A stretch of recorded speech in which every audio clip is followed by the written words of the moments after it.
ബഹുമാനപ്പെട്ട ദേവേട്ട, വക്കീലെ,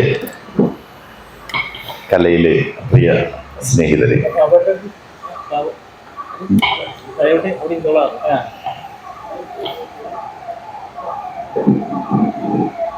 ഇന്ന് ഉച്ചയ്ക്ക് മാഷ് പറഞ്ഞതുപോലെ എഴുത്തുകാരനായിട്ട് ഞാൻ എന്നെ തന്നെ കാണുന്നില്ല. മാത്രമല്ല അങ്ങനെ അറിയപ്പെടാനും എനിക്ക് ആഗ്രഹമില്ല. ഞാനൊരു മാഷാണ്. കുട്ടികളെ പഠിപ്പിക്കുന്നതാണ് എനിക്ക് ഏറ്റവും ഇഷ്ടം.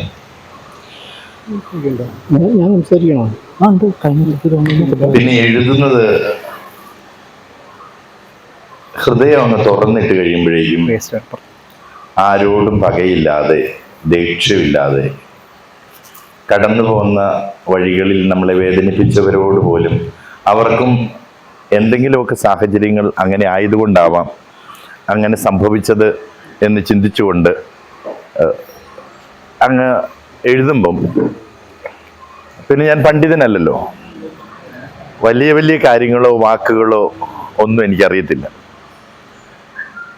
1998 ജാമിയ മിലിയ ഇസ്ലാമിയ സെൻട്രൽ യൂണിവേഴ്സിറ്റിയിൽ MA പഠിക്കുമ്പോഴാണ് എനിക്ക് പാരീസിലേക്ക് പോകാനായിട്ട് ആദ്യം ഒരു അവസരം കിട്ടിയത്.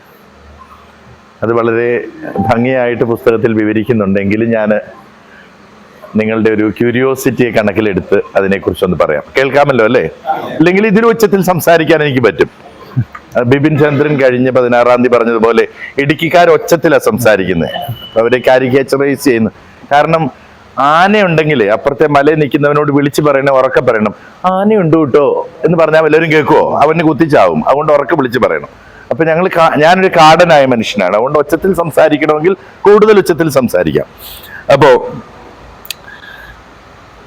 അന്ന് എൻ്റെ അമ്മ ക്യാൻസർ ബാധിച്ച് 4ാമത്തെ സ്റ്റേജിലാണ്. അപ്പോൾ വീട്ടിലെ കാര്യങ്ങൾ നോക്കണം. അപ്പം മടങ്ങി വന്നിട്ടുണ്ട് 12 വർഷത്തെ വെക്കേഷന് ശേഷം. അപ്പോൾ അപ്പൻ്റെ ചെലവ്, അപ്പോൾ അമ്മയുടെ മരുന്ന്, സഹോദരിയുടെ പഠിത്തം, കെട്ടിച്ചു വിട്ടവളുടെ വീട്ടിലെ കാര്യങ്ങൾ നോക്കൽ, കന്യാസ്ത്രീ ആയിരിക്കുന്ന പെങ്ങൾക്ക് ഇനിയും കന്യാസ്ത്രീയായി തുടരണോ എന്നുള്ള ചോദ്യങ്ങളുള്ളയാൾ. യൂണിവേഴ്സിറ്റിയിലൊക്കെ പഠിക്കാൻ പോകുന്നത് ഈ കല്യാണ പ്രായം വരെയും ഒരു 2-3 വർഷത്തെ ടൈം പാസ് ചെയ്യാനുള്ള ഒരു അവസരം തേടിയാണെന്ന് പലപ്പോഴും എനിക്ക് തോന്നിയിട്ടുണ്ട്. അത് തെറ്റായിരിക്കാം. അപ്പോൾ 1 മണിക്കൂർ പോയി കോളേജിൽ പഠിക്കുന്ന ഒരു കുട്ടിയെ പഠിപ്പിച്ചാൽ ഏകദേശം 500 രൂപ കിട്ടും. അത് വലിയ തുകയാണ്. മദ്രാസി ആയതുകൊണ്ട് എനിക്ക് 100-200 രൂപ അവർ ടിപ്പായും തരും, ഏത് കുട്ടിയുടെ അമ്മ. പിന്നെ നല്ല ചായ കിട്ടും, നല്ല ഭക്ഷണം കിട്ടും. അപ്പം അങ്ങനെയൊക്കെ MA പഠിക്കുന്ന കൂട്ടത്തിൽ എക്സ്ട്രാ ജോലിയും ചെയ്താണ് ഞാൻ കുടുംബം നോക്കുന്നത്. അപ്പോൾ ഒരു ദിവസം ഒരു നാഷണൽ ഡെയിലിയിൽ ഒരു പരസ്യം കണ്ടു. ഫ്രാൻസിൽ പോയി റിസർച്ച് വർക്ക് ചെയ്താൽ, റിസർച്ച് ചെയ്യുന്നതിന് വേണ്ടിയിട്ട് 1 മാസത്തെ ഒരു പ്രോഗ്രാമിന് അവർ അന്നത്തെ കാലത്ത് 20,000 ഫ്രാങ്ക് കൊടുക്കുക, 30,000 ഫ്രാങ്ക്. അത് ഏകദേശം 2,10,000 രൂപയുണ്ട്. അത് വലിയ തുകയാണ്. അപ്പൊ ഞാനും ഒരു ആപ്ലിക്കേഷൻ അങ്ങ് വിട്ടു. MA ഫൈനൽ ഫസ്റ്റ് ഇയർ തീരുന്ന സമയം ചാണക്യപുരിയിലെ അവരുടെ കൾച്ചറൽ സെന്ററിൽ അപ്ലൈ ചെയ്യുന്ന എല്ലാവരെയും ഇന്റർവ്യൂവിന് വിളിക്കുന്ന ഒരു സംവിധാനം ഉണ്ടായിരുന്നത് കൊണ്ട് അവരെന്നെയും വിളിച്ചു. വലിയ വലിയ ആളുകളൊക്കെ ഇരുന്ന് ഉച്ചഭക്ഷണത്തിന്റെ സമയം വരെ പലരും വിളിക്കപ്പെട്ടു. വലിയ പ്രൊഫസർമാര്, റിസർച്ചേഴ്സ് ഒക്കെ വന്നുപോയി. അപ്പോ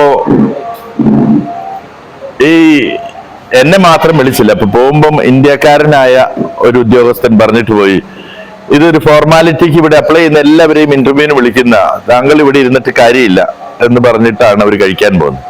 ഉച്ച കഴിഞ്ഞ് ഏറ്റവും അവസാനമായി വിളിക്കപ്പെട്ട ആളായിരുന്നു ഞാൻ. ഇപ്പൊ ഫ്രഞ്ചുകാരിയായ മാരി ഫ്രാൻസ് ഗോനോർ എന്ന് പറയുന്ന സ്ത്രീ ഇരിക്കുന്നു. അപ്പൊ തൊട്ടടുത്തിരുന്ന ഇന്ത്യക്കാരൻ എന്നെ വളരെ പുച്ഛത്തോടെ നോക്കിക്കൊണ്ട് ചോദിച്ചു,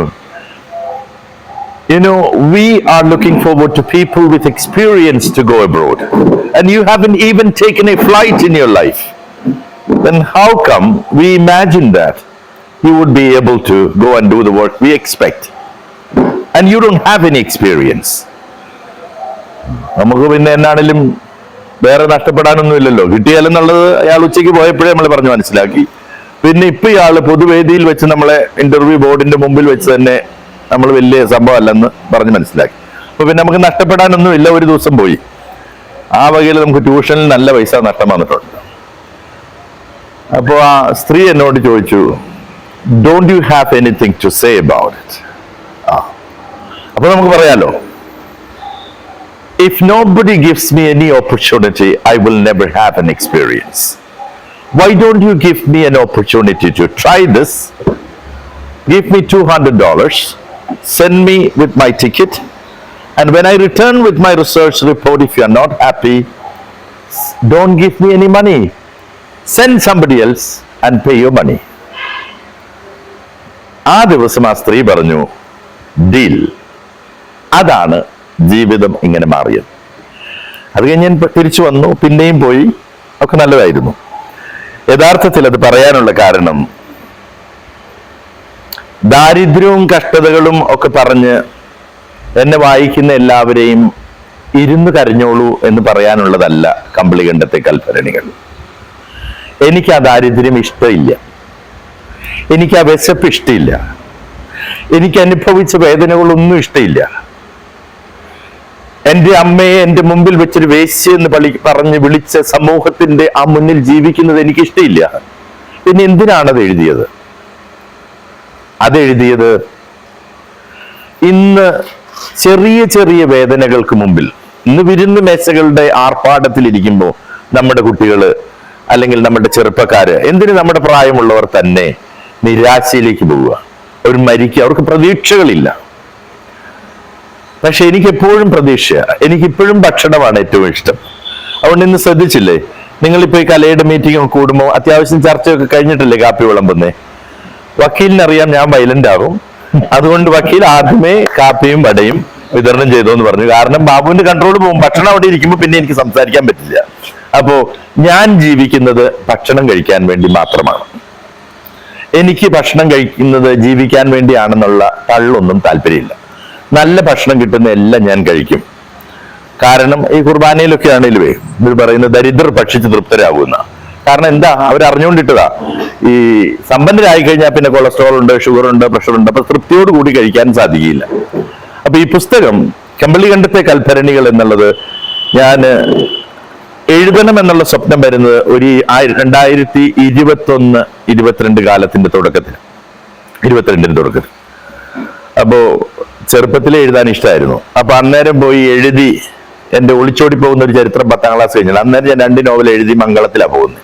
അപ്പോ ഈ എഴുതുന്നത് ഇഷ്ടമായിരുന്നുവെങ്കിലും ഈ എഴുതാൻ ഞാൻ ഈ കഞ്ഞി വെക്കാനില്ലാത്ത കാലത്ത് പോയാൽ 3 പെങ്ങന്മാര്, അമ്മ, ഞാന് മിക്കവാറും ഒരു അവശ കലാകാരനായിട്ട് ഞാൻ എവിടെയെങ്കിലും അടിയും. അപ്പൊ അതിലും നല്ലത് കഞ്ഞി കുടിക്കാനുള്ള മാർഗങ്ങളൊക്കെ നോക്കിയിട്ട് കംഫർട്ടബിൾ ആയി കഴിയുമ്പം എഴുതുന്നതല്ലേ ഫിറോസെ നല്ലത്. കഞ്ഞി കുടിക്കാതെ എന്നെ പരിപാടി കിട്ടിയിട്ട് നമുക്ക് കാര്യമില്ല. അപ്പോ ഞാൻ ആ സ്വപ്നങ്ങളൊക്കെ ഒരു 16ാം വയസ്സിൽ അടുക്കി പെറുക്കി കെട്ടി വീടിന്റെ പൊക്കത്തിലെ ചേരയിലേക്ക് ഇട്ടു. എന്നിട്ട് എന്റെ കാര്യം നോക്കി പുറപ്പെട്ടു. ഇപ്പം പെങ്ങന്മാരെല്ലാം നല്ല നിലയിലായി. അമ്മയ്ക്ക് PR അടിച്ചു, അമ്മ പൊക്കത്തിലേക്ക് പോയി. 3 വർഷം കഴിഞ്ഞപ്പോഴേക്ക് അപ്പനും PR ആയി, അപ്പനും പോയി. ഞാൻ കല്യാണം കഴിച്ചു. പെർമനന്റ് ആയിട്ടേ അങ്ങോട്ട് റെസിഡൻസ് മാറ്റിയേ ഉള്ളൂ. അപ്പോ പിന്നെ എനിക്കാണെങ്കിൽ കല്യാണം കഴിച്ചു, 3-4 പിള്ളേരായി. മൂത്തവന് 19 വയസ്സായി, രണ്ടാമന് 15 വയസ്സായി, പെൺപിള്ളേർക്ക് 13 8.5 വയസ്സായി. ഇവർക്കൊന്നും നമ്മളെ വലിയ ഇഷ്ടമൊന്നും ഇല്ല എന്ന് നമുക്ക് കൃത്യമായിട്ട് അറിയാം. 12 വയസ്സ് തൊട്ടേ നല്ല അഭിനയത്തിലാണ് നമ്മുടെ കുട്ടികൾ. കാരണം എന്താണ്, പള്ളിയിൽ അച്ഛൻ കേൾക്കാൻ ഇഷ്ടമുള്ള കാര്യങ്ങൾ ചെയ്യും, പറയും. ഉസ്താദിന് കേൾക്കാൻ ഇഷ്ടമുള്ള കാര്യങ്ങൾ പിള്ളേർ പറയും. വീട്ടിൽ അപ്പനും അമ്മയ്ക്കും ഇഷ്ടമുള്ള കാര്യങ്ങൾ പറയുകയും ചെയ്യുകയും എല്ലാം ചെയ്യും.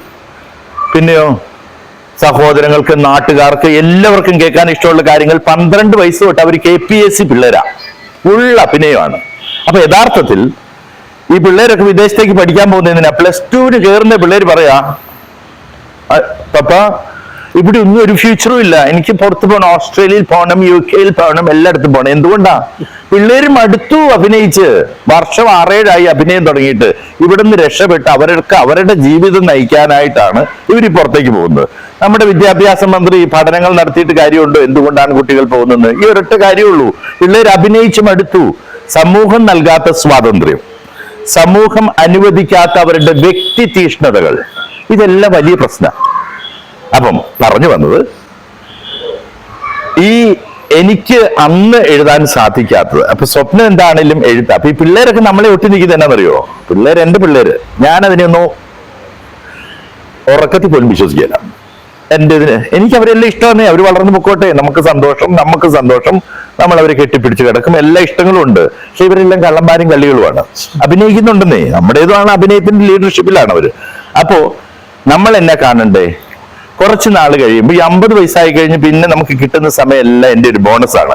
എപ്പോ വേണേലും PR അടിക്കാം. അപ്പോ എന്റെ അമ്മയ്ക്കാണ് 53 വയസ്സുള്ളപ്പോ PR അടിച്ചു. അപ്പോ എന്നാന്ന് വെച്ചാൽ എല്ലാ സ്ഥലങ്ങളിലും PR അടിക്കണമെങ്കിൽ അവിടെ ചെന്ന് ഒരു 2-3 വർഷമെങ്കിലും ജോലി ചെയ്ത് ജീവിച്ചു കഴിഞ്ഞാൽ PR അടിക്കുള്ളൂ. ഇക്കാര്യത്തിൽ അവിടെ ചെല്ലാതെ തന്നെ ഇവിടെ നിന്നേ PR അടിച്ച് നമ്മൾ പോവുക. അപ്പോൾ എപ്പോ വേണേലും PR അടിക്കാനുള്ള ഒരു സാധ്യതയുള്ളത് കൊണ്ട് ഞാൻ എന്നോട് തന്നെ പറഞ്ഞു, എന്റെ ഒരു സ്വപ്നം ബാക്കിയില്ലേ. പണ്ട് കമലാദാസ് അവരുടെ ഓട്ടോബയോഗ്രഫിയിൽ എഴുതിയേ, അമ്മ ഒരു കവയിത്രി ഉണ്ടായിരുന്നല്ലോ, എന്തായിരുന്നു പേര്?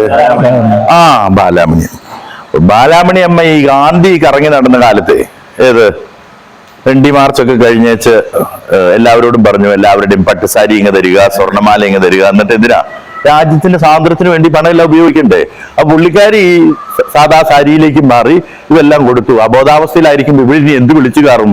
മാധവിക്കുട്ടിയുടെ അഭിപ്രായത്തിൽ കമലദാസ് പറയുന്ന അവര് മരിക്കാറാകുമ്പോഴേക്കും പട്ടുസാരി ജിമ്മി കമ്മൽ എന്ന് വിളിച്ചു കയറും എന്ന് പറഞ്ഞ പോലെ ഞാൻ കോമയിലോ വല്ലതും കിടന്നാൽ എഴുത്ത് അബോധാവസ്ഥയിൽ വിളിച്ചു കയറും. അത് ഒഴിവാക്കാനായിട്ട് ഒന്ന് എഴുതി തുടങ്ങാന്ന് വെച്ചു. അപ്പൊ ഈ 26 വർഷമായിട്ട് പിള്ളേരോടോ ഭാര്യയോടോ സംസാരിക്കുന്ന അല്ലാതെ, പിള്ളേര് അവര് തമ്മിൽ ഫ്രഞ്ചാ പറയുന്നത്, അപ്പൊ പിന്നെ അവരോടും സംസാരമൊക്കെ കണക്കാ. അപ്പൊ ഈ ഭാര്യയോട് സംസാരിക്കുന്നത് ഒഴികെ നമ്മള് വേറെ ഇതില്ല. പിന്നെ നാട്ടിലേക്ക് ഫോൺ വിളിച്ച് നമ്മുടെ അമ്മയോടൊക്കെ സംസാരിക്കാനുണ്ടെങ്കിലല്ലേ, ഇതിപ്പോ അതുമില്ല, അങ്ങനെ ഒരു ചെലവും ഇല്ല.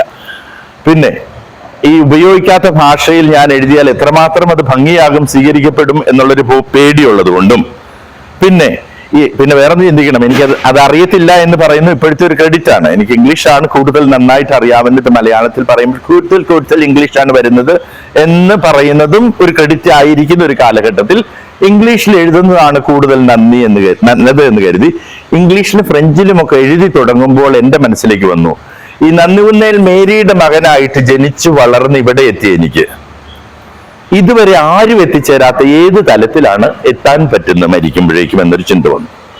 അപ്പൊ ഞാൻ നോക്കുമ്പോൾ കമലദാസ് ആണെങ്കിൽ ഇപ്പൊ സുരയ്യ എന്നാണോ പറയേണ്ടത്? അങ്ങനെയുണ്ടോ? ഇല്ലല്ലോ. അത് അപ്പൊ ഈ കമലദാസിനെ ഞാൻ 97 കാണുന്നത്. അപ്പൊ എന്റെ ഈ പല്ല് ഇങ്ങനെ പൊങ്ങിയായിരിക്കുന്നു. അപ്പൊ എനിക്ക് ചിരിക്കാൻ ഇപ്പോഴാകുമ്പോ ഈ ഭക്ഷണം കഴിച്ചേ കവിളൊക്കെ ചാടിയത് കൊണ്ടാ, കെട്ടിയിട്ടല്ല, ഈ കവിളൊക്കെ ചാടിയോണ്ട് പണ്ട് ഇങ്ങനെയായിരുന്നോ. അപ്പൊ ഈ കവിളൊക്കെ ചാടിയത് കൊണ്ട് ഈ പല്ല് പൊങ്ങിയിരിക്കുന്നത് നമുക്കറിയത്തില്ല. അപ്പോ ഈ എനിക്ക് അന്നേരം കോംപ്ലക്സ്. അപ്പൊ നമ്മൾ ഇങ്ങനെ നിൽക്കുവാ പുള്ളിക്കാരുടെ അടുത്ത് ഇങ്ങനെ. അപ്പോ ആ ഇരിക്കുന്ന സമയത്ത് ഇങ്ങനെ പിടിച്ചിരിക്കുമ്പോൾ കമലദാസ് എന്നോട് പറയുന്നത്, ബാബു ചിരിച്ചോളൂ, തന്റെ പല്ലുകൾ അതീവ സുന്ദരമാണ്, അങ്ങ് ചിരിച്ചോണ്ട് നിന്ന് ഫോട്ടോ എടുത്തോളൂ എന്ന് പറഞ്ഞു. അപ്പൊ അന്ന് തൊട്ട് നമ്മൾ ചിരിച്ചു നിന്നിങ്ങനെ ഫോട്ടോ എടുക്കുക. കുട്ടികള് നമ്മളെ വിട്ടേച്ച് ഈ അഭിനയമൊക്കെ കഴിഞ്ഞ് ശരി സ്വഭാവം പുറത്തിറക്കി ഇട്ടേച്ചോടുന്ന സമയം ഞാൻ ആന്റിസിപ്പേറ്റ് ചെയ്യുന്നുണ്ട്. എന്റെ ഭാര്യ ആഷ പക്ഷെ പറയും, എന്റെ ചായ അങ്ങനെ ഒന്നും സംഭവിക്കത്തില്ല, നമ്മുടെ കർത്താവ് ഇതെല്ലാം കാണുന്നില്ലേ നമ്മൾ ചെയ്യുന്നത്. പക്ഷെ പുള്ളി കാണുന്നൊക്കെ ഉണ്ടാവാൻ സാധ്യതയുണ്ട്.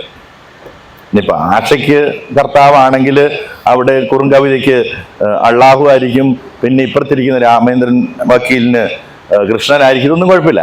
ഏത് സാധനമാണെങ്കിലും ആരൊക്കെയാണെങ്കിലും ഈ പറയുന്ന ഈശ്വരനൊക്കെ കാണുന്നുണ്ടാവും. പക്ഷേ ഈ പിള്ളേര് പോകുന്നതിന് പുള്ളി എതിർപ്പൊന്നും പ്രഖ്യാപിച്ചിട്ടില്ലാത്തോടത്തോളം കാലം പിള്ളേര് പോവുകയും ചെയ്യും. അപ്പൊ പിന്നെ നമ്മൾ എന്ത് ചെയ്യും? ജീവിതം മുഴുവൻ വേസ്റ്റ് ആയല്ലോ എന്നൊരു തോന്നലുണ്ടാവും. ആ കാരണത്താൽ ഞാൻ ചിന്തിച്ചു, ഈ കഥയും കവിതയും ഒക്കെ എഴുതുന്ന ആളുകൾ ഒത്തിരി പേര് ഈ ലോകത്തുണ്ട്. അത് മാത്രമല്ല, ഏത് തരത്തിലുള്ള സാഹിത്യവും എഴുതി കഴിഞ്ഞു. ഇനി എന്നതാ പുതിയതായിട്ട് പറയാനുള്ളത്? അപ്പൊ പിന്നെ ഈ മരിക്കുന്നതിന് മുമ്പ് കമലദാസ് ആണെങ്കിൽ പുള്ളിക്കാരിയെ പറയാനുള്ള കാരണം, കമലദാസ് ഇംഗ്ലീഷിലും മലയാളത്തിലും എഴുതുമായിരുന്നു. ഇനി നമ്മൾ ചില ഈജിപ്ഷ്യൻ റൈറ്റേഴ്സ് ആണെങ്കിൽ ഫ്രഞ്ചിലും അറബിക്കിലും എഴുതും. അതുപോലെ ഇംഗ്ലീഷിലും ഫ്രഞ്ചിലും ഒക്കെ എഴുതും. പക്ഷെ ഈ മലയാളത്തിലും ഫ്രഞ്ചിലും ഇംഗ്ലീഷിലും എഴുതുന്ന എഴുത്തുകാർ ഇതുവരെ ഉണ്ടായിട്ടില്ല. ഇപ്പൊ നിയർ ഫ്യൂച്ചറിൽ അങ്ങനെയുള്ള ആളുകൾ ഉണ്ടായില്ല. അപ്പൊ ചാകുന്നതിന് മുമ്പ് എനിക്ക് അങ്ങനെ ഒരു പോസിബിലിറ്റി ഉണ്ട് എന്ന് ഞാൻ അങ്ങ് തീരുമാനിച്ചു. അപ്പോൾ ഈ ഇംഗ്ലീഷിലും ഫ്രഞ്ചിലും ഒക്കെ എഴുതി ഓരോ പുസ്തകം സെറ്റാക്കി വെച്ച് കഴിഞ്ഞപ്പോൾ മലയാളത്തിൽ എഴുതണം എന്നൊരു ആഗ്രഹം തോന്നി 2023 നവംബർ മാസത്തിൽ. അപ്പൊ എന്ത് ഞാൻ എഴുതും? ഈ MD കമലാദാസും ഒക്കെ ഉണ്ടായിരുന്ന ഈ ലോകത്തിൽ ഞാൻ എഴുതിയിട്ട് എന്തെങ്കിലും കാര്യമുണ്ടോ? ഒരു കാര്യവുമില്ല. അപ്പോ ഞാൻ ഓർത്തു, എൻ്റെ ജീവിതത്തെക്കുറിച്ച് ഞാനങ്ങ് സംസാരിച്ചാൽ എങ്ങനെ ഉണ്ടാവും? അപ്പോൾ 2023 നവംബർ മാസം 27-ാം തീയതി 3300 ഫ്രണ്ട്സ് ഉള്ള എൻ്റെ ഫേസ്ബുക്കിൽ ഞാൻ എൻ്റെ ആദ്യത്തെ ഓർമ്മക്കഥ എഴുതി പോസ്റ്റ് ചെയ്തു. ഷിനോജ് പറഞ്ഞു അവൻ ദീർഘകാലമായി ബന്ധമില്ല എന്ന്. ശരിയാണ്, കാരണം ഇയാൾ വിജയിക്കോ ഇല്ലയോ എന്ന് അറിയത്തില്ലാത്തപ്പം ഇവൻ പറയുമോ ദീർഘകാലം ബന്ധമുള്ളതാണ്. അപ്പോ സേഫ്റ്റി ശരിയാക്കി വെക്കുന്ന ഇവനപ്പോ 29-ാം തീയതി ഞാനിത് എഴുതിയിട്ടപ്പോൾ തിരുവനന്തപുരത്തുകാരി ഒരു യൂണിവേഴ്സിറ്റി പ്രൊഫസർ, മലയാള വിഭാഗത്തിലെ, പേര് ഞാൻ പറയുന്നില്ല, അടിയിൽ എഴുതിയിരിക്കുകയാണ്, നിങ്ങളുടെ പ്രൊഫൈൽ കാണുമ്പോൾ നിങ്ങൾ ഒരു മാഷാണെന്ന് അറിയാം. ഇത് മുഴുവൻ അക്ഷരത്തെറ്റാണ്. ഇതൊന്ന് തിരുത്തിയിട്ട് നിങ്ങൾക്ക് പോസ്റ്റ് ചെയ്യാനുള്ള മര്യാദയെങ്കിലും ഉണ്ടാകേണ്ടി. Welcome to Ooty. നമ്മൾ എന്ത് ചെയ്തു? ഇത് മംഗ്ലീഷിൽ എൻ്റെ ഫോണിലാണ് ഞാൻ ടൈപ്പ് ചെയ്യുന്നത്. അതിഥി എന്നുള്ളതിന് ദാ എവിടെയാ ധാ എവിടെയാന്ന് കൃത്യമായിട്ട് ഒരു ലക്കും ഇല്ലാത്ത ആളാണ് ഞാൻ. അപ്പോൾ ഞാൻ എങ്ങനെ തിരുത്തും? ഞാൻ ആ ടീച്ചറിന് സ്നേഹത്തിൽ മറുപടി കൊടുത്തു. എന്നിട്ട് അവർ അതിൻ്റെ അടിയിലൂടെ എഴുതിയിരുന്നോട്ട്, പക്ഷെ എഴുത്ത് രീതി നല്ലതാണ് കേട്ടോ. അപ്പൊ നമുക്ക് ഉള്ളിൽ എന്തായി? ലഡു പൊട്ടി. അത് മാത്രമേ നമുക്ക് ആവശ്യമുള്ളത് നമ്മൾ എടുക്കാറുള്ളൂ. മുകളിലത്തെ നമ്മൾ എടുത്തോ? തിരുത്തണമെന്നും തെറ്റാണെന്നും പറഞ്ഞൊന്നും ഞാൻ എടുത്തിട്ടില്ല. പുള്ളിക്കാരത്തി പറഞ്ഞതിൽ എനിക്കിഷ്ടമുള്ളത് എഴുത്ത് രീതി നല്ലതാണെന്ന്, അത് മാത്രം ഞാൻ എടുത്തു. അപ്പൊ ടീച്ചറിനോട് പറഞ്ഞു, ടീച്ചറെ അഭിപ്രായത്തിന് നന്ദി, പക്ഷേ തെറ്റ് തിരുത്തണമെങ്കിൽ ശരി എഴുതുന്നത് എങ്ങനെയാണെന്ന് അറിഞ്ഞാലല്ലേ പറ്റൂ. ടീച്ചർ പിന്നെ ഒരു 3 മാസത്തേന് കമന്റ് ചെയ്തിട്ടില്ല, അൺഫ്രണ്ട് ചെയ്തില്ല കേട്ടോ. അപ്പോ 2023 നവംബർ 29-ാം തീയതി പീറ്റർ സിനോജ് എന്ന് പറയുന്ന ഈ മഞ്ചേരിക്കാരൻ ആ കുറിപ്പിന്റെ അടിയിൽ ഒരു കുറിപ്പിട്ടു, നിങ്ങൾ ഹൃദയത്തിൽ തൊടുന്നത് പോലെയാണ് എഴുതുന്നത്, അക്ഷരത്തെറ്റുകൾ സാരമില്ല, അത് തിരുത്തുന്ന ആളുകളുമുണ്ടല്ലോ. വീണ്ടും ലഡുപൊട്ടി. അങ്ങനെ 2 കമന്റിൽ അവസാനിച്ചു 2023 നവംബർ 27-ന് ഞാൻ എഴുതിയ എൻ്റെ ഓർമ്മക്കഥ. ലൈക്കോ സാധാരണ വല്ലോ ഗ്രീസിലോ അവിടെ ഇവിടെയൊക്കെ പോയിട്ട് പിള്ളേരും ഞാനും ആശയൊക്കെ കൂടെ ഒരു ഫോട്ടോ ഇട്ടാൽ 600 ലൈക്ക് വരുന്നിടത്ത് ഇതോ 23 ലൈക്ക്. അതാരും വായിച്ചിട്ട് തന്നതല്ല എന്നും എനിക്ക് കൃത്യമായിട്ടറിയാം. അങ്ങനെ ഞാനപ്പോൾ പതുക്കെ ഇരുന്നിട്ട് ഇനി ഭാഷ ഇമ്പ്രൂവ് ചെയ്യാൻ ഇനിയിപ്പോൾ ഈ 50-ാം വയസ്സിൽ വല്ലയിടത്തും പഠിക്കാൻ പോകാൻ പറ്റുമോ? അപ്പം അതുകൊണ്ട് ആഴ്ചയിൽ ഒരു ദിവസം വെച്ച് ഒരു മലയാളം പുസ്തകം വെച്ച് വായിക്കാൻ തീരുമാനിച്ചു. പാരീസിൽ എങ്ങനെ പുസ്തകം വരും? കേരള ബുക്ക് സ്റ്റോർ എന്ന് പറഞ്ഞൊരു പരിപാടി ഓൺലൈനിൽ കണ്ടു. 10 പുസ്തകം വരുത്തുന്നതിന് 21,000 രൂപ. Very interesting.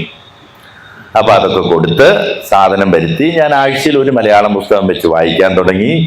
7-ാമത്തെ എപ്പിസോഡ് എഴുതിയിടുമ്പോൾ ചിലരൊക്കെ പറയാൻ തുടങ്ങി, ആ നന്നായിട്ടുണ്ട്. ടീച്ചർ പിന്നെ മറുപടി ഒന്നും പറഞ്ഞില്ല, ഇടയ്ക്ക് ഒരു ലൈക്കൊക്കെ തരും, പിന്നെ കമന്റ് ചെയ്തിട്ടില്ല. അപ്പോൾ ഇയാൾ പറഞ്ഞു, ബാബു ഇപ്പോൾ എഴുതുന്ന. അതിനിടയ്ക്ക് ഞാൻ എന്നെ നന്നായി എഴുതി പറയുമ്പോൾ ഞാൻ അയാളെ ഒന്ന് വിളിക്കാതിരിക്കുമോ? അപ്പം ഞാൻ ഇയാളെ വിളിച്ചു, നമ്പർ തരൂ ഞാനൊന്ന് വിളിക്കട്ടെ എന്നൊക്കെ ചോദിച്ചാൽ അയാളെ വിളിച്ചു. അപ്പോൾ നമ്മളെ പോഴ്ത്തുന്നതാണല്ലോ, അപ്പോൾ നമ്മൾ പോഴ്ത്തൽ നമുക്ക് സന്തോഷമാണ്, അതുകൊണ്ട് നമ്മൾ അംഗീകരിച്ചു. അല്ലാതെ നമ്മൾ ചീത്ത പറയുന്ന ടീച്ചറെ ഞാൻ വിളിക്കുമോ? ഇല്ല. അപ്പോൾ ഞാൻ ഈ പീറ്റർ സിനോജ് ഇങ്ങനെ പറഞ്ഞു കഴിഞ്ഞ് 7 അധ്യായമായപ്പോഴേക്ക് എനിക്ക് തന്നെ തോന്നി ഞാൻ എഴുതാൻ അത്യാവശ്യം വലിയ കുഴപ്പമില്ലാതെ എഴുതാൻ തുടങ്ങി. അതായത് തെറ്റുകളെ സംബന്ധിച്ച് എഴുത്തിൻ്റെ ശൈലിയോ അല്ലെങ്കിൽ അതിൻ്റെ റിച്ച്നെസ്സോ ഒന്നും നോക്കിയിട്ടല്ല, എഴുതുന്ന രീതിയിൽ തെറ്റുകൾ കുറഞ്ഞു എന്നുള്ള ബോധ്യം വന്നപ്പോൾ ഞാൻ വീണ്ടും എഴുതി.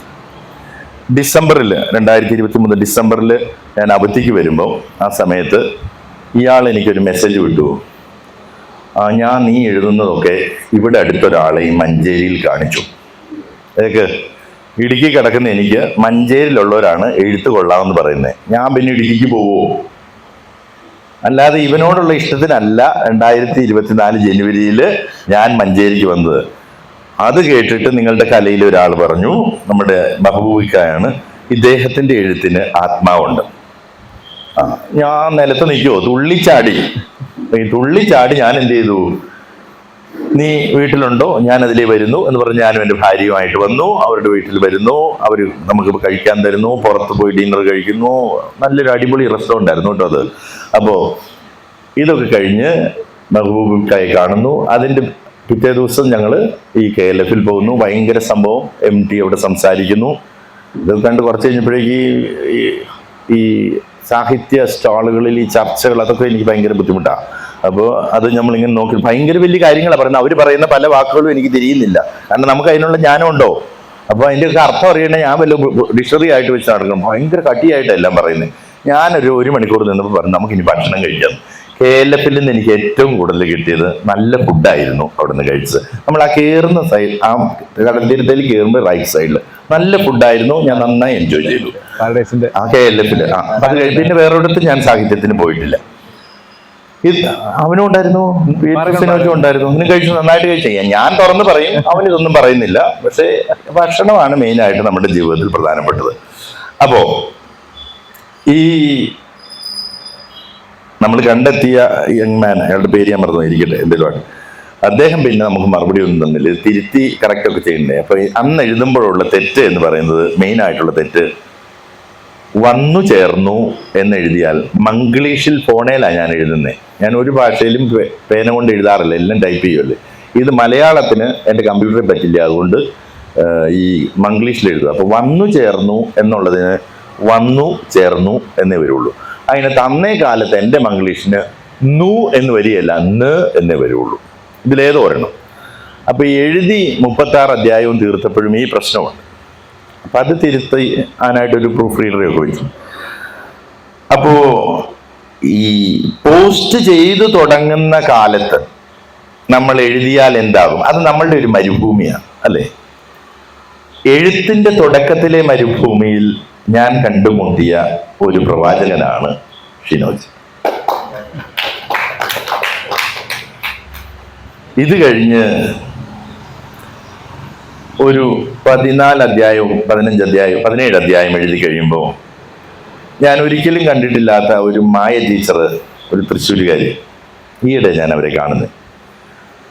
അവരെനിക്ക് എഴുതി സുന്ദരമായിട്ടാണ് എഴുതുന്നത്, അക്ഷരത്തെറ്റൊന്നും നോക്കണ്ട, നമുക്ക് തിരുത്താം എന്നൊക്കെ പറഞ്ഞൊരു മെസ്സേജ് എല്ലാവരുടെയും പോലെ കമൻറ്റ് ചെയ്തു. ഇത് കഴിഞ്ഞ ഒരു ദിവസം രാവിലെ 3 മണിക്ക് ഞാൻ നോർമലി എഴുന്നേൽക്കും. 3 മണിക്ക് ഏറ്റ് പോയി കുളിയൊക്കെ കഴിഞ്ഞ് വന്നിട്ട് ഫോൺ ഓൺ ചെയ്യും. അപ്പോൾ ഫോൺ ഓൺ ചെയ്യുമ്പം ഒരു മെസ്സേജ് കാണുകയാണ്, ഞാൻ തൃശ്ശൂരിൽ നിന്നും അഷ്ടമൂർത്തി, താങ്കൾ സമയം പോലെ എന്നെ ഒന്ന് വിളിക്കൂ. ഓ, ഈ അഷ്ടമൂർത്തി എന്നൊക്കെ ഭയങ്കര ഗുമ്മല്ലേ ഈ പേര്? ഈ സിജു, സാജു, ശ്രീനി എന്നൊക്കെ പറയുന്ന പോലെയാണോ അത്? ബാബു ആണോ? ശരിയല്ലേ? അഷ്ടമൂർത്തി എന്നൊക്കെ പറയും ഭയങ്കര ഒരു ഭയങ്കര അല്ലേ? ശരിയല്ലേ? അത് എനിക്ക് മാത്രം അല്ലേ? അപ്പൊ ഈ അഷ്ടമൂർത്തി എന്നൊക്കെ പറയുമ്പോഴേക്കും നമ്മൾ അനന്തമൂർത്തി എന്നൊക്കെ കേട്ടിട്ടുണ്ടല്ലോ. അപ്പൊ ഞാൻ ഓർത്ത് ഇത് ആരാന്നറിയാൻ വേണ്ടി ഗൂഗിളിൽ ആദ്യം തപ്പി. അന്നേരം ഞാൻ പ്രീ ഡിഗ്രിക്ക് പഠിക്കുമ്പോൾ സാഹിത്യ അക്കാദമി അവാർഡ് കിട്ടിയ വലിയ സംഭവമാണ്. ഞാൻ ഓർത്ത് എൻ്റെ ഈശോയെ, ഇയാൾ വല്ലതും തെറി വിളിക്കാനാണോ നമ്മളെ വിളിക്കുന്നത്? മേലിൽ എഴുതി പോകരുത്, ഭാഷയെ നാറ്റിക്കരുത് എന്നൊക്കെ വല്ല പറയാനാണോ എന്ന് അറിയത്തില്ലോ. എന്തേലും ആകട്ടെ, അകലെയല്ലേ, അവിടെ ഇരുന്നല്ലേ വിളിക്കുന്നത്, ഫ്രാൻസിന്ന്. ഞാനങ്ങ് വിളിച്ചു.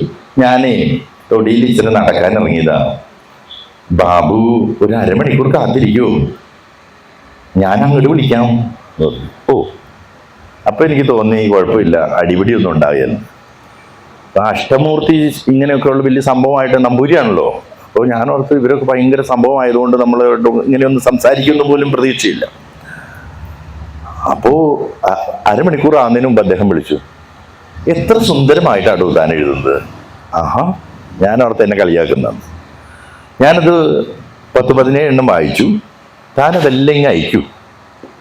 ഞാൻ പറഞ്ഞു അത് വേണ്ട, മൊത്തം എഴുതിയിട്ട് ഇനി സാർ വായിച്ചാൽ മതി. എനിക്ക് ആകെ സങ്കടം വരും അത് വായിച്ചിട്ട്. സാറ് ഇനിയിപ്പോൾ ഞാനിത് തീർത്ത് കഴിഞ്ഞ് തരാം, എന്നാൽ ഇനി ഫേസ്ബുക്കിൽ ഒത്തിരി ഇടണ്ട, അതൊരു പുസ്തകമാക്കിയേക്കാം, അതിന് നല്ലതാണ്. സാധാരണ മനുഷ്യർക്ക് ഇഷ്ടപ്പെടുന്ന രീതിയിലാണ് എഴുതുന്നത്. നമുക്ക് ആദ്യമൊക്കെ ഒരു ചെറിയൊരു ഡൗട്ട് ഉണ്ടായിരുന്നു, അദ്ദേഹം നമ്മളെ കളിയാക്കുന്നതാണോ? ഈ സാഹിത്യകാരന്മാരും സിനിമാക്കാരും എഴുത്തുകാരും ഒക്കെ ഭയങ്കര ഒരു സംഭവമാണ്, നമ്മളെ ഈഗോ അടിച്ച് തകർക്കുന്നതാണോന്നൊന്നും അറിയത്തില്ലല്ലോ. എന്താണേലും ഈ 72 വയസ്സുള്ള മനുഷ്യൻ എന്നോട് ആ കൺവെർസേഷൻ തീർക്കുമ്പോൾ പറഞ്ഞു, എന്നെ ഇഷ്ടമുള്ളവർ എന്നെ കുട്ടേട്ടൻ എന്നാ വിളിക്കുന്നത്, ഇനി സാർ എന്ന് വിളിക്കണ്ട എന്ന് പറഞ്ഞു. ഓ എന്ന് പറഞ്ഞു. അപ്പൊ ഞങ്ങൾ അന്ന് അങ്ങനെ പിരിഞ്ഞു. തീർന്നപ്പോൾ അദ്ദേഹം അതിനോടിടയ്ക്ക് തന്നെ ഒരു പ്രൂഫ് റീഡർ വാദ്യാര് കണ്ടെത്തി തന്നു. വാദ്യാര് നമ്മൾ എഴുതിയത് മനസ്സിലാകാതെ അത് മുഴുവൻ പ്രിന്റ് എടുത്തിട്ട് വീണ്ടും ടൈപ്പ് ചെയ്യാൻ കൊടുത്തു. അങ്ങനെ ഒരു 3 മാസം പോയി. അവസാനം ആ 3 മാസം തീരാറായപ്പോൾ ഞാൻ കുട്ടേട്ടനെ വിളിച്ചു, കുട്ടേട്ട എന്റെ കൺട്രോൾ പോവുകയാണ്, പെട്ടെന്ന് തന്നെ അവൻ ചെയ്യണം. അപ്പൊ ഈ 72 വയസ്സുള്ള അപ്പച്ചൻ എന്ത് ചെയ്തു, ബാബു ടെൻഷനൊന്നും അടിക്കണ്ട, ഞാൻ നാളെ തൊട്ടിരിക്കാം എന്ന് പറഞ്ഞ് ടൈപ്പ് ചെയ്ത് മുഴുവനും എടുത്തിട്ട് മൊത്തം ചുമന്ന മഷി വരച്ച് എനിക്ക് അയച്ചു. 2-3 ദിവസം കൊണ്ട് ഈ എഴുതിയത് മുഴുവൻ. അപ്പൊ നമ്മൾ എന്നാ ചെയ്യുന്നേ, ഈ 10-17 അധ്യായങ്ങൾ എഴുതി കഴിഞ്ഞ്, അല്ലെങ്കിൽ 36 അധ്യായവും എഴുതി കഴിഞ്ഞ് നമ്മളിങ്ങനെ അവിടെ ഇവിടെ മുട്ടിയും തട്ടി നിൽക്കുമ്പോൾ അതും നമ്മുടെ ഒരു മരുഭൂമിയാണ്, അല്ലേ? ആ എഴുത്തിന്റെ ലോകത്തെ മരുഭൂമിയിൽ ഞാൻ നിന്നപ്പോൾ കണ്ടുമുട്ടിയ സ്നാപകനാണ്, പ്രവാചകനാണ് അഷ്ടമൂർത്തി. അദ്ദേഹം ഈ വലിയ എഴുത്തുകാരൻ ആണ് എന്നുള്ളത് നമ്മളാരും പറയേണ്ട കാര്യമില്ല. അത് മലയാളത്തിന് ഇപ്പൊ ഞാനായിട്ട് പറഞ്ഞ് റിപ്പിറ്റേഷൻ കൊടുക്കണ്ട. പക്ഷെ ഞാൻ കണ്ടുമുട്ടിയ സ്നേഹം തുളുമ്പുന്ന ഒരു വലിയ മനുഷ്യനാണത്. ചെറിയതാ, പക്ഷെ വലിയ മനുഷ്യൻ. അപ്പോ അദ്ദേഹമാണ് അതിലെ അക്ഷരത്തെറ്റുകൾ മുഴുവനും തിരുത്തിയത്. ഒരു വാക്ക് നല്ലതല്ലെന്ന് തോന്നിയാൽ അദ്ദേഹം എടുത്തു മാറ്റില്ല. അതിനകത്ത് അടിയിൽ ഒരു വരയിട്ടിട്ട് ചോദിക്കും, പേജ് 19 ലൈൻ 7 ഇന്ന വാക്ക് എന്തായിരുന്നു ഉദ്ദേശിച്ചത്? ആ എനിക്കതിനോടൊരു താല്പര്യമില്ല, പക്ഷെ ബാബു ഉദ്ദേശിച്ചത് എന്താ, ഇന്നതാ. ഓ, എന്നാൽ മാറ്റണ്ട, നിലനിർത്തിക്കോളൂ. അദ്ദേഹം ഒരു സാധനവും നമ്മളുടെ എടുത്തു മാറ്റി. ഇപ്പൊ നമ്മൾ പറയും ഈ എഴുത്തുകാരൊന്നും പരസ്പരം സപ്പോർട്ട് ചെയ്യില്ല, കരുതില്ല, അങ്ങനെയൊക്കെ. പക്ഷെ ഞാൻ കണ്ടുമുട്ടിയ ആൾക്കാരൊന്നും അങ്ങനെ ആയിരുന്നില്ല. ചിലപ്പോൾ ഞാൻ ഒത്തിരി ആൾക്കാരെ കണ്ടുമുട്ടാത്തതായിരിക്കും, അങ്ങനെയെങ്കിലും ഒത്തിരി പേരെ കണ്ടുമുട്ടാൻ താല്പര്യവുമില്ല. അപ്പോ ഞാൻ അദ്ദേഹത്തോടൊപ്പം കഴിഞ്ഞ ജൂലൈ മാസത്തിൽ അദ്ദേഹം പറഞ്ഞു, വർക്ക് തീർന്നു, ഇനി നമുക്ക് പ്രിന്റ് എടുത്തിട്ട് ഈ പ്രൂഫ് റീഡറും പുള്ളിയും ഞാനും കൂടെ ഒരു 3 ദിവസം 8 o'clock തൊട്ട് ലേറ്റ് നൈറ്റ് നമുക്ക് പോസിബിൾ ആകുന്നിടത്തോളം സമയം ഇരുന്നേച്ച് ഓരോ ലൈനും ഉറക്കെ വായിച്ച് തിരുത്തി പോകണം, എന്നാലേ ഭംഗിയാവൂ എഡിറ്റിങ്. അങ്ങനെ അദ്ദേഹവുമായി ഇരുന്ന് പുള്ളി രാത്രി 12 വരെ ഇങ്ങനെ ഇരിക്കും. എനിക്കൊരു 2.5 മണിക്കൂറൊക്കെ ആകുമ്പോഴേക്കും കാലുവേദന എടുക്കും, കൈവേദന എടുക്കും, തൊണ്ട ഇതാവും. പിന്നെ ഞാൻ സായിപ്പിൻ്റെ നാട്ടിൽ ചെന്ന് പഠിച്ച് ദുശീലം, സിഗരറ്റ് വലിക്കാൻ പോകണം, അങ്ങനെയൊക്കെയുള്ള ബുദ്ധിമുട്ടുകളുണ്ട്. എന്താണേലും അഷ്ടമൂർത്തി നമ്പൂതിരിക്ക് ക്ഷീണം രാത്രി 12 വരെ ഉണ്ടായിരുന്നില്ല. അങ്ങനെ 4 ദിവസം കഴിഞ്ഞപ്പോൾ ആ എഴുതിയ പുസ്തകത്തിന്റെ 29 പേജ് ആ മനുഷ്യൻ വെട്ടിക്കളഞ്ഞു. ഞാനും ആശയും കൂടി അന്ന് വൈകുന്നേരം അണക്കര എന്ന് പറയുന്നത് ഇടുക്കി ജില്ലയിലെ തേക്കടി അടുത്താണ്, ഞങ്ങളുടെ വീട്ടിലേക്ക് മടങ്ങിപ്പോയി. വെളുപ്പിനെ അവിടെ എത്തുമ്പോഴേക്കും രാത്രി 11 കഴിഞ്ഞ വർക്ക് അഷ്ടമൂർത്തി ആറാട്ടുപുഴയിലെ വീട്ടിൽ പോയി മൊത്തവും ടൈപ്പ് ചെയ്ത് തിരുത്തി 5 മണിക്ക് മുമ്പ് PDF എൻ്റെ ഫോണിൽ അയച്ചു. അപ്പോൾ ആ മനുഷ്യൻ ആരാണ്? മരുഭൂമിയിൽ ശരിക്കും വിളിച്ചു പറയുന്നവന്റെ ശബ്ദമാണ്. എന്നിട്ട് ഞാനപ്പോൾ ഓർത്ത് പിറ്റേ ദിവസം ഞാൻ DC ബുക്കിൽ ഇത് സബ്മിറ്റ് ചെയ്യാനിരിക്കുക. അപ്പം അങ്ങനെ DC-യിൽ സബ്മിറ്റ് ചെയ്യാനിരിക്കുമ്പോൾ ഇദ്ദേഹം ഈ PDF കിട്ടിയതിൻ്റെ അടിയിൽ ഒരു വോയിസ് മെസ്സേജ് കൂടെ ഉണ്ട്. ബാബു, ആദ്യത്തെ ഒരു പുസ്തകം എന്ന നിലയിൽ ഇപ്പോൾ വലിയ കുഴപ്പമില്ല, പക്ഷെ എനിക്കൊരു പൂർണ്ണ സംതൃപ്തി വരണമെങ്കിൽ ഒരു 3 പേരും കൂടിയിരുന്ന് ഒന്നുകൂടി എഡിറ്റ് ചെയ്യണം എന്ന് പറഞ്ഞു. അപ്പോൾ പിന്നെ നമുക്ക് ഈ വഴി കാണിച്ചു തന്നവനെ തള്ളിക്കളഞ്ഞേച്ച് പോകുന്നത് എനിക്ക് ഭയങ്കര ബുദ്ധിമുട്ടാണ്. അപ്പോൾ ഞാൻ അദ്ദേഹത്തോട് പറഞ്ഞു, എന്നാ കുട്ടിയിട്ടാ നമുക്ക് സബ്മിറ്റ് ചെയ്യുന്നില്ല, നമുക്കൊന്നുകൂടി ഇരിക്കാം. പക്ഷെ ആ ആൾക്കാർക്കെല്ലാം നല്ല പ്രായമുള്ളവരാണ് ബാബു, അവർക്ക് ഇത് പ്രിന്റ് ചെയ്ത് ഇദ്ദേഹം ഇന്ത്യ പോസ്റ്റിൽ അയച്ചു കൊടുക്കണം. ഓ, പക്ഷെ അവർക്ക് താല്പര്യം ഉണ്ടെങ്കിൽ മാത്രമേ തിരിച്ചു വിളിക്കുള്ളൂ. 2 ദിവസം കഴിഞ്ഞപ്പം ദേശമംഗലം അഷ്ടമൂർത്തിയും ഡോക്ടർ വേണുഗോപാലനും പ്രവീൺ കുമാർ രാജായും ഒക്കെ തിരിച്ചു വിളിച്ചു. ബാബു, ഒരു കാര്യമുണ്ട്, ഞാൻ വളരെ സ്ട്രെയിറ്റ് ഫോർവേഡാണ്, തിരുത്തി തരുമ്പോൾ കൊതി കുത്തുന്നതാണെങ്കിൽ നമുക്ക് ഇരിക്കണ്ട കേട്ടോ. ഓ ഇല്ല, പോരാ. 4 ദിവസത്തെ ഇരിപ്പിന് ഞാൻ തൃശ്ശൂർ വീണ്ടും വന്നു. അപ്പോൾ ഈ ബാബ ആറ്റോമിക് റിസർച്ച് സെന്ററിൽ നിന്ന് റിട്ടയർ ആയി സയന്റിസ്റ്റ് വേണുഗോപാൽ, അദ്ദേഹം ഒരു 10:05 തുടങ്ങിയത്. വായിക്കുക ഓരോ പേരും, ഒരു 11:15 വരെ വായിച്ചു. എന്നിട്ട് ഓരോ സമയത്തും ചോദിക്കുക, എന്ത് ചവറാടോ താനീ എഴുതി വെച്ചിരിക്കുന്നത്? ഇതൊരു 1 മണിക്കൂറൊക്കെ കേട്ടിരിക്കാൻ വലിയ ബുദ്ധിമുട്ടാണ്. പ്രത്യേകിച്ച് നമ്മുടെ ഭാര്യ അപ്പുറത്തിരിക്കുക, അവിടെ നമ്മുടെ ഈഗോയെ അടിച്ച് താഴെ ഇടുക. എനിക്ക് പക്ഷെ ഒരു 50 മിനിറ്റ് ആയപ്പോൾ മനസ്സിലായി, ഈ നമ്പൂരികളൊക്കെ കൂടെ നമ്മളെ സെറ്റാക്കി എടുക്കും. കുഴപ്പമില്ല, ഇവർ പറയുന്ന ഓരോ വിമർശനത്തിനും നമുക്ക് എന്ത് ചെയ്തു തരും? ഇന്ന കാരണത്താൽ അത് പറ്റില്ല. അപ്പം 16 വയസ്സ് കഴിഞ്ഞു കഴിഞ്ഞാൽ പിന്നെ എനിക്ക് ഭക്ഷണം കഴിക്കാനുണ്ട്. എൻ്റെ അമ്മ എനിക്ക് ഭക്ഷണം കഴിക്കാൻ തരുന്നുണ്ട് 3 നേരവും. പിന്നെ വിശക്കുന്നു, വിശപ്പ്, ഇങ്ങനെയുള്ള വാക്കുകൾ ഉപയോഗിക്കാൻ പാടുണ്ടോ? ഉണ്ടോ? അങ്ങനെയാണെങ്കിൽ അത് ഫേക്കാണ്. കാരണം പിന്നെ മറ്റുള്ള കാര്യങ്ങൾക്ക് വേണ്ടിയുള്ള വിശപ്പുകൾ നമുക്കുണ്ടാകാം.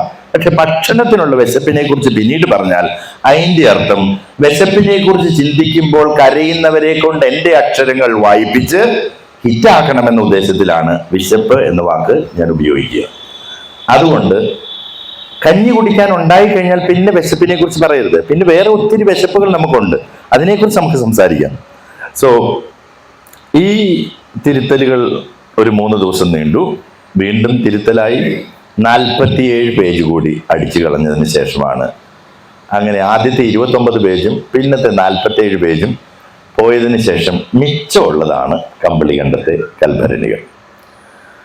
കമ്പളികണ്ടത്തെ കൽഭരണികൾ 1970കളിലെയും 80കളിലെയും 90കളിലെയും 2000 വരെയുള്ള പീരീഡിലെ എൻ്റെ കുടുംബത്തിൻ്റെ അതിജീവനത്തിൻ്റെ കഥയാണ്. ശരിക്കും ഇത് എഴുതിയപ്പോൾ യൂണിവേഴ്സിറ്റി പ്രൊഫസറായി എന്നെ ഒരു വൻ താരമാക്കി മാറ്റാൻ വേണ്ടി ഞാൻ എഴുതി തുടങ്ങിയതാണ്. കാരണം ആത്മകഥ എഴുതി കഴിയുമ്പോൾ ഞാനൊരു ഗുമ്മാവുമല്ലോ. അപ്പൊ എന്നെ ഗുമ്മാക്കി നായകനാക്കാൻ വേണ്ടി ഞാൻ എഴുതി തുടങ്ങിയതാണ്. പക്ഷേ അത് ഈ തള്ള PR അടിച്ചു പോയെന്ന് പറഞ്ഞാലും പുള്ളിക്കാരി ഈ പ്രായത്തിലും നായികയായി മാറി. അങ്ങനെ ഞാൻ ഔട്ടായി.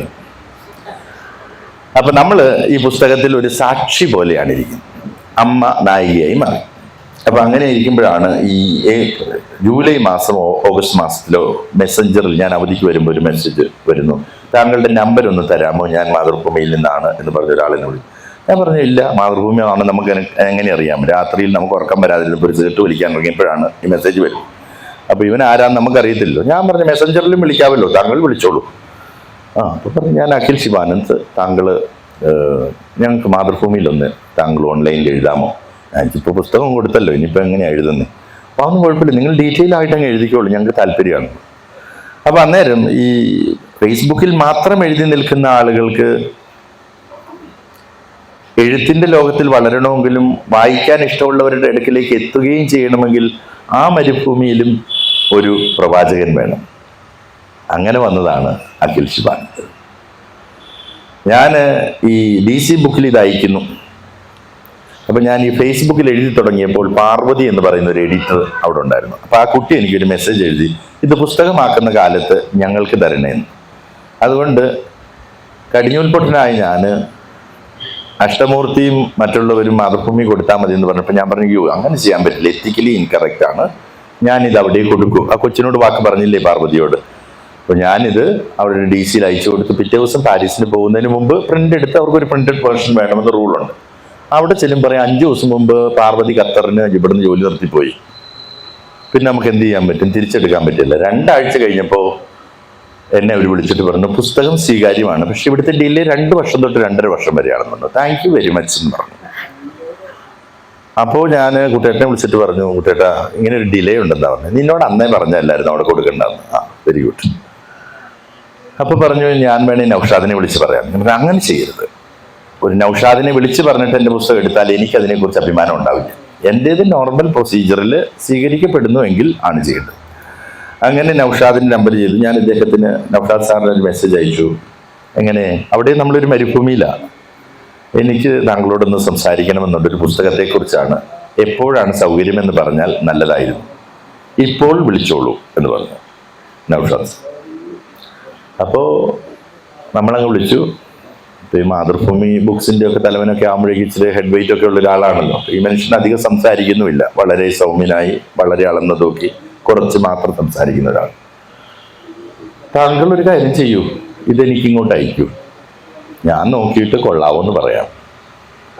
ആ പുള്ളി ഒരു 4 ദിവസം കഴിഞ്ഞിട്ടും പറഞ്ഞു നമുക്ക് പബ്ലിഷ് ചെയ്യാം, 6 മാസം ഡിലേ കുഴപ്പമുണ്ടോന്ന്. ഒരു കുഴപ്പമില്ല. അങ്ങനെ അദ്ദേഹം പറഞ്ഞു താങ്കൾ എന്നാൽ അത് സബ്മിഷനിലേക്ക് വിട്ടോളൂ. അവർ 2 എഡിറ്റേഴ്സ് ഇരുന്ന് നോക്കി നോർമൽ റിപ്പോർട്ടിങ് 25-ാം തീയതി നടന്നു. അങ്ങനെ ഒക്ടോബർ മാസത്തിൽ സൈൻ ചെയ്തു. ഇപ്പൊ ഇന്നലെ അറിയത്തില്ലായിരുന്നു, അടുത്ത പുസ്തകത്തിന് സൈൻ ചെയ്തു. അപ്പം വഴി അങ്ങ് തുറക്കുക. അപ്പൊ ഓരോ വഴികളിലും ഈ നൗഷാദും ഒരു പ്രവാചകനാ. ഇതിനേക്കാൾ എല്ലാം ഉപരി എഴുതി വിടുന്നത് എന്താണ്? ഹൃദയത്തിൽ നമ്മൾ എഴുതുമ്പോൾ ചിലപ്പോൾ ഈ ആളുകൾ സ്വീകരിക്കുന്നത് ഏലക്കാട്ടിൽ പണിയെടുക്കുന്നവരെന്നെ എന്നെയും വലിയ പണ്ഡിതന്മാരൊന്നും വായിക്കാറില്ലെന്ന് എനിക്ക് തോന്നുന്നത്. അതിനുള്ള ലെവലൊന്നും എനിക്കില്ലല്ലോ. അപ്പോൾ ശരിക്കും ഏലക്കാട്ടി പണിയെടുക്കും. കുറച്ച് വാദ്യാന്മാരൊക്കെ വായിക്കുന്നുണ്ടെന്ന് അറിയാം, സ്കൂളിലെ അധ്യാപകരൊക്കെ. കാരണം അവർ ടീച്ചറാണെന്നുള്ളത് അവരുടെ പ്രൊഫൈലിൽ എഴുതി വെക്കുന്നുണ്ട്. പിന്നെ ഏലക്കാട്ടി പണിയുന്നവർ, ഈ വണ്ടി ഓടിക്കുന്നവർ, ഈ ബോറടിക്കുമ്പോഴേ അങ്ങനെയൊക്കെ ആയിരിക്കും ഈ ഓൺലൈനിൽ വായിക്കുന്നത്. എന്താണേലും എനിക്കുള്ള സന്തോഷം ഇത് നന്നായിട്ട് വായിക്കുന്നുണ്ടല്ലോ. അപ്പോൾ വലിയ ഐഡിയാസ് ഒന്നും എനിക്ക് പറയാനില്ല. ഞാൻ കടന്നു പോകുന്നത് ഈ ലോകത്തിലെ ഏറ്റവും വലിയ ദുരിതമൊന്നുമല്ല. എന്നിലും കൂടുതൽ ദുരിതം അനുഭവിച്ചവരും ദാരിദ്ര്യം അനുഭവിച്ചവരും അവഹേളനങ്ങൾ സഹിച്ചവരും ആക്ഷേപിക്കപ്പെട്ടവരും ഈ ലോകത്തുണ്ട്. പക്ഷേ എഴുതി തീർന്നപ്പോൾ കഴിഞ്ഞ ദിവസം ഒരു ഉമ്മ, ഒരു യൂട്യൂബറാണ്, കുറേ ഫോളോവേഴ്സ്, 10 ലക്ഷം ഫോളോവേഴ്സ് ഉള്ള ഒരു യൂട്യൂബർ ഇടയ്ക്ക് എന്നെ ഒന്ന് വിളിച്ചിരുന്നു. താങ്കളെ ഞാൻ വായിച്ചു, കൊള്ളാം, നല്ല എഴുതാണ്, താങ്ക് യു വെരി മച്ച്. അവന് പരസ്യത്തിനൊക്കെ ആയിരിക്കും, നമുക്ക് മനസ്സിലായി, ഇച്ചിരി പൈസ കൊടുത്താൽ മതി. നമ്മൾ താങ്ക് യു പറഞ്ഞ് ഒഴിവായി. 4 ദിവസം മുമ്പ് അദ്ദേഹം എന്നെ വീണ്ടും വിളിച്ചു. എൻ്റെ ഉമ്മാക്ക് നിങ്ങളോടൊന്ന് സംസാരിക്കണം. ഇപ്പം ലേറ്റ് ആയില്ലേ, നാളെ വിളിച്ചോളൂ. നാളെ വിളിച്ചു എന്ന് പറഞ്ഞാൽ ഞാൻ കട്ടപ്പനയിൽ നിന്ന് പോരുന്നതിനും, മോനെ, എൻ്റെ ജീവിതത്തിൽ 80 വയസ്സുണ്ട് എനിക്ക്. എൻ്റെ ജീവിതത്തിലെ ആദ്യത്തെ മലയാളം പുസ്തകം ഞാൻ വായിച്ചു തീർത്തു. അതിങ്ങടെ കംപ്ലൈൻറ്റത്തെ കൽപ്പരണിയാണ്. ഉമ്മാക്ക് ഇഷ്ടപ്പെട്ടു. ഓപ്പറേഷൻ ചെയ്ത് കിടക്കുകയല്ലേ, അതുകൊണ്ടാണ് ശരിക്കും വായിച്ചത്. പക്ഷേ ആ കുഞ്ഞാസ്തി ചേട്ടൻ രാത്രിയിൽ നിങ്ങളുടെ വീട്ടിലേക്ക് ഇറങ്ങി വരുന്നില്ലേ, ആ തെങ്ങിൻ്റെ ചോട്ടിൽ നിങ്ങളുടെ അമ്മ 3 പെൺപിള്ളേരെ നിങ്ങളെ ആയിട്ട് പേടിച്ച് കിടന്നുറങ്ങുന്നു. ഞാൻ എൻ്റെ ഈ 3 എണ്ണത്തിനെയും കൊണ്ട് അപ്പുറത്തെ കപ്പലുമാവിൻ്റെ ചോട്ടിൽ 3-4 രാത്രി കിടന്ന മക്കളെ, അത് കഴിഞ്ഞ് അവരുടെ ഉള്ളവർ കയറ്റി കിടത്തിയത്. 5 വർഷം അവരുടെ വീട്ടിൽ കിടന്നു. അത് കഴിഞ്ഞ് 1.5 സെന്റ് സ്ഥലം മേടിച്ചാണ് ഞാൻ വീട് പണിത്. ഇപ്പൊ കൊട്ടാരമുണ്ട്. അതുകൊണ്ട് എൻ്റെ മാൻ എഴുതിയത് എൻ്റെ ജീവിതം, ഈ ഉമ്മാടെ ജീവിതമാണ് നീ എഴുതിയത്. ഞാനോർത്ത് യൂട്യൂബർ, എൻ്റെ അമ്മ യൂട്യൂബറിൽ മിടിക്കുകയാണല്ലോ, എൻ്റെ മോനെ എനിക്കൊന്ന് കാണാൻ പറ്റുമോ? അപ്പം അത് 80 വയസ്സുള്ളൊരു അമ്മയല്ലേ പറയുന്നത്. ഞാൻ വരാമെന്ന്. ഞാൻ ഇങ്ങോട്ട് പോരുന്ന വഴി കൊടുങ്ങല്ലൂർ പോയി ഉമ്മയെ ഓപ്പറേഷൻ ചെയ്ത് കിടക്കുക ഉണ്ട്. ആ വാതിലിൻ്റെ ഇപ്പുറത്തിരുന്ന് ഞാൻ അവരെ കാണുക. അപ്പോൾ പറയാ, ഇവൻ സമ്മതിക്കാത്തതുകൊണ്ടാ, ഇല്ല എൻ്റെ മോനെ ഞാനൊന്ന് കെട്ടിപ്പിടിച്ച് ഉമ്മ വെച്ചത്. കാരണം ഓപ്പറേഷൻ കഴിഞ്ഞ് വന്നല്ലോ. ഞാൻ പറഞ്ഞു അവൻ സമ്മതിക്കാത്തതുകൊണ്ടല്ല, അല്ലെങ്കിലും എനിക്ക് ഇച്ചിരി താല്പര്യക്കുറവുണ്ടാകും, കാരണം ഉമ്മായിക്ക് വല്ല അസുഖം വരില്ലേ. അങ്ങനെ ഒരു കൗസല്യാമ്മ വിളിക്കുന്നു, അത് വായിച്ചയാളുടെ അമ്മയാണ്. ഇതെൻ്റെ കഥയാണ്. യഥാർത്ഥത്തിൽ ഞാൻ ആദ്യം പറഞ്ഞതുപോലെ എൻ്റെ ജീവിതത്തിലേതല്ല ഏറ്റവും ദാരുണമായ ജീവിതം. അതിലുമൊക്കെ ക്രൂരതകൾ അനുഭവിക്കുന്ന ഒത്തിരി ആളുകളുണ്ട്. ഞാൻ ഈജിപ്തിൽ പോയിട്ടുണ്ട്, പാലസ്തീനിൽ പോയിട്ടുണ്ട്, ആഫ്രിക്കയിലെ വിവിധ രാജ്യങ്ങളിലൂടെ കടന്നു പോയിട്ടുണ്ട്.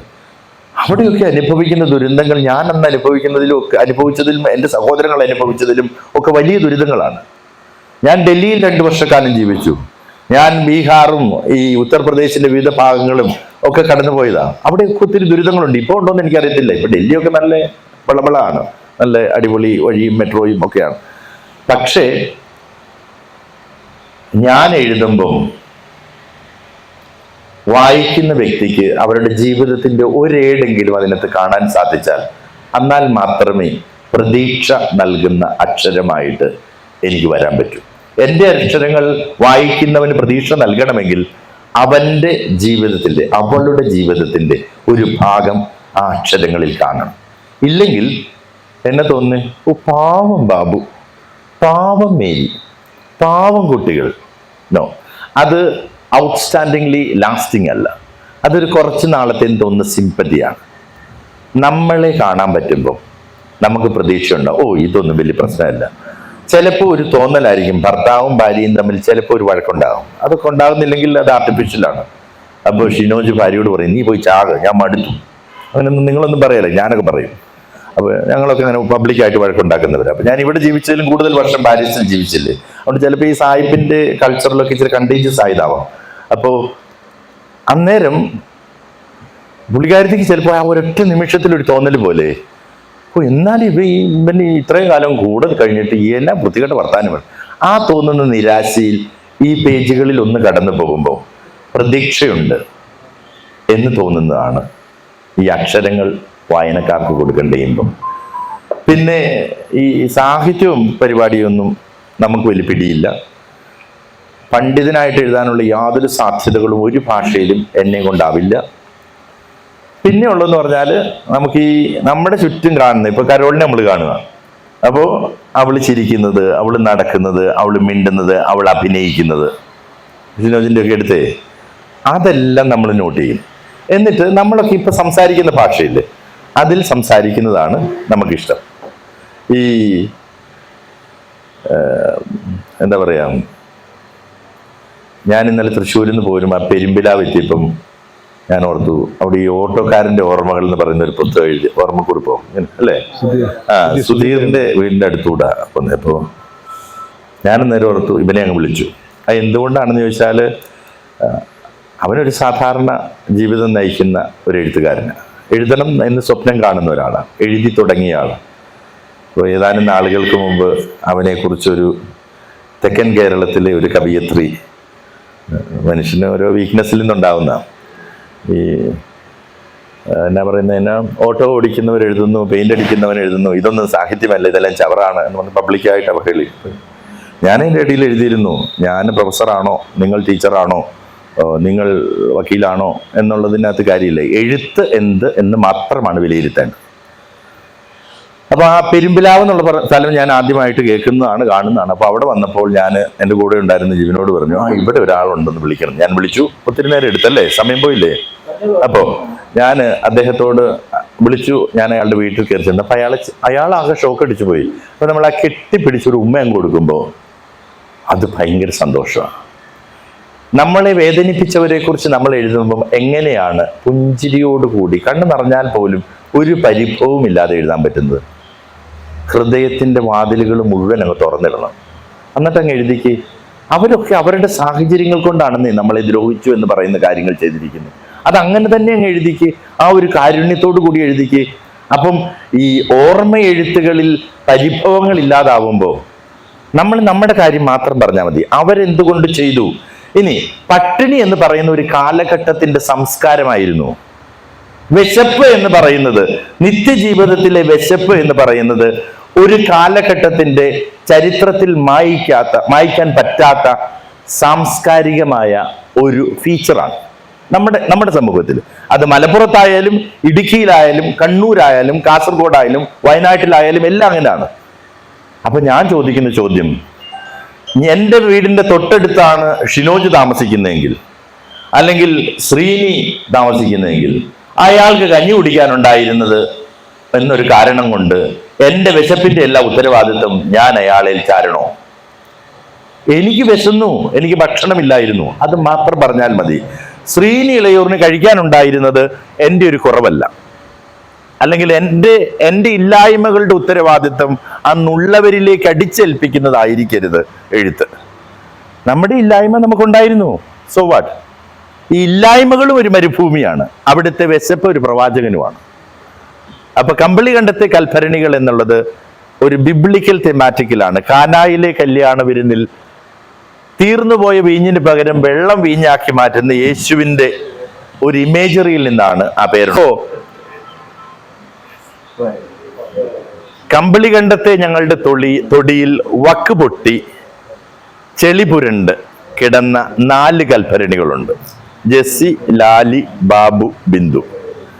ആ കൽഭരണികളെ കഴുകി വെടിപ്പാക്കി അതിൽ വെള്ളം നിറച്ച് അവയ്ക്ക് വേണ്ടി ജീവൻ തന്നെ കൊടുത്ത്, അവരുടെ ജീവിതം തന്നെ പൂർണ്ണമായിട്ട് കൊടുത്ത് വീര്യമുള്ള വീഞ്ഞാക്കി മാറ്റിയ ഒരമ്മയുടെ കഥയാണ് കമ്പളികണ്ടത്തെ കൽപ്പരണികൾ. അതെന്റെ കഥയല്ല.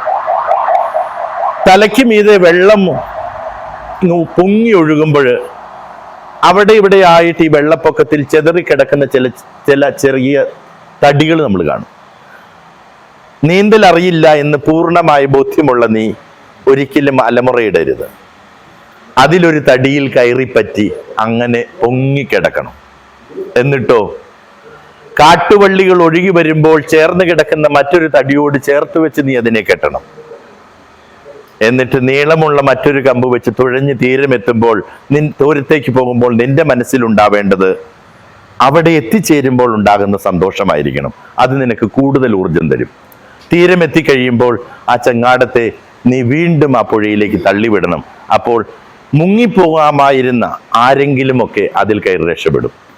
ഞാൻ ഈ സമൂഹത്തിലേക്ക്, വായനക്കാരുടെ ഇടയിലേക്ക് തള്ളിവിടുന്ന ചങ്ങാടമാണ് കമ്പളികണ്ടത്തെ കൽപ്പരണികൾ.